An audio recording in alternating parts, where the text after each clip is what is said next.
Сайн байцгаана уу? Якин байна. Ингээд миний дараагийн влогт тавтай марил. За түүхээ шууд уншицгаая. Архины хамааралтай хүнтэй 13 жил амьдарч эрүүл биш сэтгэл зүйн эмгэгтэй болоод төвчээр тасардаг юм байна. Ингэж амьдрах гэж л хорвоо дээр би төрсөн юм гэж үү? Яг 13 жил яаж амьдрсныг минь надаас өөр хинч яг таг мэдэхгүй. Зүгээр л өнөөдөр нулимсаа залхихгүйгээр урсгаж сэтгэлээ уудалмаар байна. 12 оны өвлөөр дөнгөж фейс гарсан байлуу да. Тэр үед чат ирээд харсан чинь манай 10 жилийн царайлаг хөвгүн бичсэн байна. За сайн уу гэж бичилзэж эхэлсэн хүлээлт доглолтой өдөр хоног нилээн өнгөрч гадуур болцоож үерхэж эхэлсэн. Эхэндээ ч зэс гуйлын цухуугаагүй эмэгтэй хүн чинь жоохон л хайр халамж үзүүлэхэд дасчихдаг гинэн хонгор амтан дасаж дурлсан. Би ч хайр дурлал гээд л их л жаргалтай байсан. Ээждээ хэлээд ээж маань баярлаж гүйгээд бөөм баяр. Анхлан юун хөөхөн халамжтай ингэж бодоол баг ийм хүн байдгаа. Вау, баг эмэгтэй хүн болгоны мөрөөдлийн залуу юм уу? Хайшаа юм. Даруухан халамжтай царайлаг очиж найзуутай танилцлаа. Тэрүүгээр нэг ууж идсэн хүмүүс. Би чинь юун тэгж ууж идэх тийм юм мэдэхгүй хүн. Хүн чинь дургу хүрээтэл за гарын явъя гээд л хэлээд байдаг. Уг авдаггүй гэдгийг нь тэр үед л мэдсэн. Тэгээд модны хоёроос дээшээ зам хөндлөн гарах гээд явлаа. Хөөхий нөгөөтгөө аятайхан шиг замаар аваад гарчих гээд байж байтал яг тэр үед гэрлэн дохион дээр зогсож байсан машиныг өшөглөөд би ч юм бүр гайхаад хүү яагаад байгаа гэж хэлсэн чинь тоож байгаа ч юм алга. За ямар тайч байсан тэр орой өнгөрсөн. Маргаашнаас нь би нөхрөөсөө жиирхэд эхэлсэн. Зодож нүдүүл яана гэж бодогдоод. Гэхдээ тэгж бодсон ч одоо хүртэл ууж идэхдээ нэг удаа өөр хүүхдэд айлгаж надад хүрч байгаагүй. Тэрийг нь бодож салдаггүй нэг шалтгаан байх л та.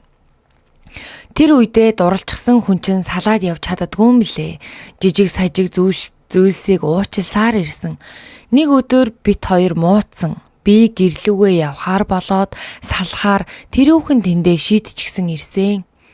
Тэгсэн манай хүн өвхөн хатан би чамд хайртай штэ гэж уянгалаад уулзахаар болвоо. Тэгсэн гараа шилээр баахан зүсчихсэн ээж дээр уйлж дуулаад бурхан минь ээж тэр үед намайг баг хүн амны хэрэгт орлоо. Миний охин гайгүй л хүүхчиг байна ярилцаад эвлэрээл гэсэн. Тэр хар өдөр миний амьдрал оронгороо иргсэн байдаг юм. За яах вэ? Эвлэрээд л уянгалаад л сайхан амьдрах гээд л хүүхдтэй болохгүй явсаар нэг мэдсэн Жими болчих. Манай хүнч хаг баярлаад л хоёр талынхаа аав ээжид хилээд тэгсэн бэр гуйх болвоо. За ирлээ дээ. Анх удаа амьдарч бэр гуйлгаж үзэж байгаа би уйлах, гайхах, зэрэгцдэг юм блэ. Хатан ээж маань бэр гуйлганаар агсан тавьсан байдгийн. Чи миний хүүхдийг хайрлаж чадах юм уу гिचи минь. Авгаа минь гэдэл 9 шидээр хэлээл би чин жирэмсэн уйлаад гидэс хатуураад л ёо. За тэгэл манай хүн чин чи ямар энэ хүнтэй амьдрах гэж байгаа биш гээл аргадас хийгээл нэг болохоор уурлаал согтуу хүний үгээр үг хийлээ гэдэл яагаад ч юм хизээч мартагддгүй хард урсамж. За тэр ч яхав төрөх төгсөн би хадмын да. Нөхөр жирэмсэн байхын хэдэн сар чинь завсар зайгаар нь уугаастай. Би байнгын ууж иддэг архины хамааралтай хүнд дургүй. Яагаад гэвэл аав маань тийм байсан. Өдөр болгон уухгүй ч гэлээ нэг тийм давтамжтай. Тэрнээс нь би үнэхээр залхдаг байсан. Яагаад уугаад байгаа юу нь гоё гэж яасан гэж уудаг юм гих асуултыг ааваасаа биш өөрөөсөө асуудаг байсан. За тэгсэн төрөх хугацаа нь хэтэрсэн мөртлөө өвддөггүй. Эмнэлэг твтэж 48-аас 72 цаг цус нүчтэйгөө холилтон барин ямар ч тэнхэлгүй болсон би арай гэж хүүхдээ хараад дахин нэг аз жаргалыг мэдэрсэн юм. За тэгэл тэрнээс хойш хүүхдээ өдөр шөнөгүй харсан бэлэвсэн юм шиг хадмын хаяа түшсэн нэгэн болсон үнэхээр гунигтай. Манай хүн төрийн албан хаагч болж ууж идэх орж гарах нь ихсээд л мэдэхгүй би яагаад тэр үед явчих болоогүй гэж бодтiin. Тэрний хариулт ердөө хүүхэд минь байсан. Тэр бяцхан зүрхний төлөө би өөрийгөө золиослон барин хүүхдээ өнчрүүлэхгүй юмсан хинээс жилүү эцгийн хайрыг гүйцэхгүй гэсэн бодлоор тисэж твчиж ирсэн байна лээ. Хэдэн жил өнгөрлөө салж сарних дээрээ тулаад хэсэг тустай байлаа уйлж дуулж гэрээс минь аваад явсан. Охин гаргаж өглөө өөрчлөгдсөнгүй маш их ганцаардаг байлаа. Уйлах үедээ уйлаад л. Яг тэр үед яагаад ч юм PUBG тоглоом надад хань болж эхэлсэн. Хүүхдийн хажуугаар архитаад алга болчихдог нөхрөө анзаарахгүй тулд сэтгэлийн өвтөхгүй тулд хүмүүстэй амьд харилцаа үүсгэх гэж тоглож эхэлсэн. Тоглож эхэлснээс хойш PUBG надад нэг гоё галзуу эмэгтэй найз бэлгэлсэн юм. Хамт тоглож эхэлсэн тэр өдрөөс хойш тэр миний сайн найз болсон юм. Тоглоом дотроос тоглоол хаях биш амьдралын найзаа олно гэдэг аттай байгаа биз? Тэр минь намайг ойлгодог. 2-3 цаг ярьжгаад за дараа тухтай яригээ салгадаг хонгорхон найз минь чамдаа хайртай шүү. Найз нь үнсий бас тэврий. За ингээд одоо буцаад амьдралаа бичиж. Одоогийн нийгэм ямар заваан бохор аимшигтай хэрэгүүд гарч байгаа билээ дээ. Хойд эцэг нь охиноо ингэсэн тэгсэн гэдэл эцэггүй өсөж том болсон охин хүүхэд ямар болох бол гэхээс айдас хүйдэс. Тийм ч учраас одоо хүртэл би тисэж твчсээр иржээ. Тэгсэн ч одоо ч бүр архинд донтчихсан юм шиг байна. Уухаараа өглөө гараад явчих нь шараа таяалж байгаа юм баха. Эргээд л цогт байлангаа алдаад уугаад л ороод ирдэг. Тэсгээ байгаад сэтгцийн эмгийг нь нөлөөлөөд байж чадахгүй, өөрийгөө захирч чадахгүй болоод ганц 2 цохоод авна. Намайг цохиж зодлоо чийгээд бөөн хэрүүл. Гарч явхаараа утсаа авахгүй хаагаад алга болно. Авхаараа хаана байгаагаа хэлэхгүй төвчээрийг үнэн барж байна.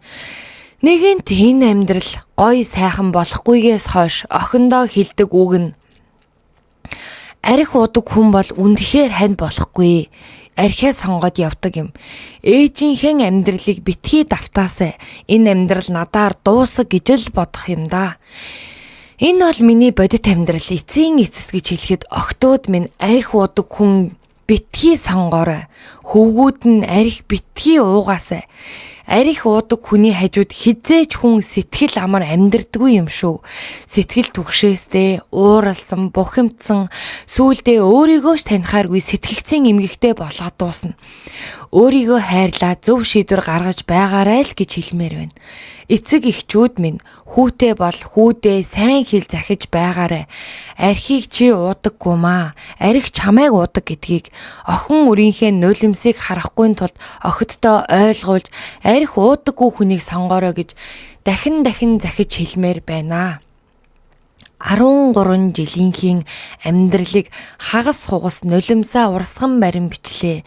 Жоохон ч гэсэн сэтгэл онгойдог юм байна. За өнөөдөр тийм ээ манай Монголд байгаа нийгмийн маш том үзэгдлийн нэг нь бол архинаас олж айл гэр салж байна. Архинаас олж тийм одоо тийм нөгөө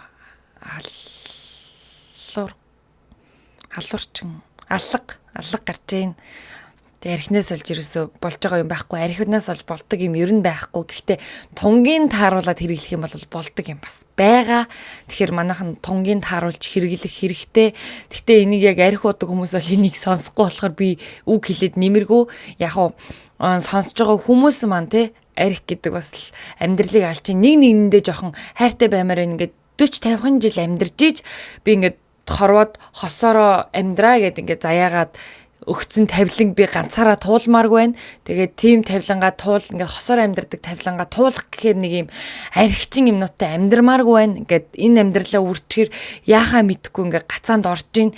Тэр нэг нэгнийгээ амьдралд хайртай бай, нэг нэгнийгээ хүндлээ, өөрийгөө ч гэсэн хүндэл, өөрийгөө ч гэсэн хайрл, хосоор амьдрах чивэл нэг нэгнийгээ гэсэн сэтгэлтэй, зүтгэлтэй баймаар байна. Хаста ганцхан амиа бодоод архиа уугаад яваад тахаар тэрний оронд эртгэн зүгээр ингээд хумхын тоос болчвол хин хиндэ амарчтай юм зү. Тэгэх юм бол дараач амьдралаа бас бодно тийм үү. Тэг ингээ хосоор амьдрдаг хорвоод амьдрах гэхээр ингээ нэг нь арх уугаад юм новшин баймааргүй байна. Тэг бид нар ч бас ингээ анханасаа зөв хүнээ сонгоё гэж бодож байгаа боловч ингээ хүүхэд байхасаа нөхөрлөчгөр зөв хүнээ бас олж сонгох хэцүү. Тэр чи яаж мэдх юм бэ? Том болоод ингээ хүүхэд 10 жилд хүүхэд тахтаа үерхэд тэгээд ингээд нас яваад ирэх тусам тэр хүнийг өөрчлөгдөхийг бас мэдэх боломжгүй. Гэхдээ бас нэг ген гэж нэг юм байгаа. Бас ген мэний уншгал хэрэгтэй юм шиг байгаа. Тийм тэр нэг удам судрыг нь хар мар гэдэг үг энэнд бол шууд нөлөөтэй. Удам судрыг нь хар гэдэг нь тэр аль мөнгөтэй нэ мөнгөгүй нэ гэдгийг нь хар гэж хэлээгүй шүү дээ. Удам судар гэдэг чинь тэр ямар скван гэдэг чи гэдэг үлээ. Ямар зуршилтай тэр зуршил одоо хүний ген чи ингээ өвлөгдөж идэг. Тийм. Тэгэхээр тэр мэрийг сайн харах хэрэгтэй гэж бодож байна. Тэгээ өнөөдрийн түүх ярьж өгье маань нэг иймэрхүү боллоо. Тэгээд муухай хэлсэн бол уучлаарай. Гэтэ бодит байгаа байдал энэ байна. Тэгээ өнөөдрийн миний влогт хамт байсанд баярлалаа. Баяртай.